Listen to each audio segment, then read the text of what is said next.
আজ দুপুরে হবে আমাদের আমোদি মাছের ঝাল। দেখো এখানে নিয়েছে আমোদি মাছ আর চিংড়ি মাছ, ওগুলোকে কেটে ধুয়ে বেছে নিয়েছে মা। তারপরে ওতে নুন আর হলুদ মাখিয়েছে, তারপরে কড়াইতে বসিয়ে তেল দিয়ে মাছগুলো ছেড়ে দিয়ে উল্টে পাল্টে লাল লাল করে ভেজে নিচ্ছে, সঙ্গে চিংড়ি মাছটাও ভেজে নিয়েছে। তারপর কড়াইতে আবার তেল দিয়ে দিয়েছে কোচানো পেঁয়াজ, তারপরে ওতে দিয়েছে রসুন বাটা, আদা বাটা, তারপরে কাঁচা লঙ্কাগুলো তুলেছিল সেইগুলো, তারপরে কোঁচানো আলুগুলো দিয়ে দিয়েছে। ওতে হলুদ, লঙ্কা, কাশ্মীরি রেড চিলি পাউডার আর লবণ দিয়ে ভালো করে নাড়াচাড়া করে কষিয়ে নিয়ে জল ঢেলে দিয়েছে। তারপর ফুটে যেতে একটা থালা চাপা দিয়ে দিয়েছিল, তারপর খুলে দেখছে যে আলুগুলো সিদ্ধ হয়ে যেতে মাছগুলো দিয়ে দিচ্ছে।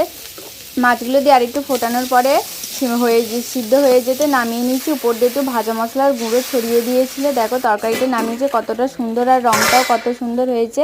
আর এই মাছের ঝাল দিয়ে ভাততে অনায়াসে খাওয়া যায়। ভিডিওটা ভালো লাগলে চ্যানেলটা সাবস্ক্রাইব করে দিয়ে লাইক কমেন্ট শেয়ার করো। তোমরা এইভাবে বাড়িতে মাছের ঝাল করে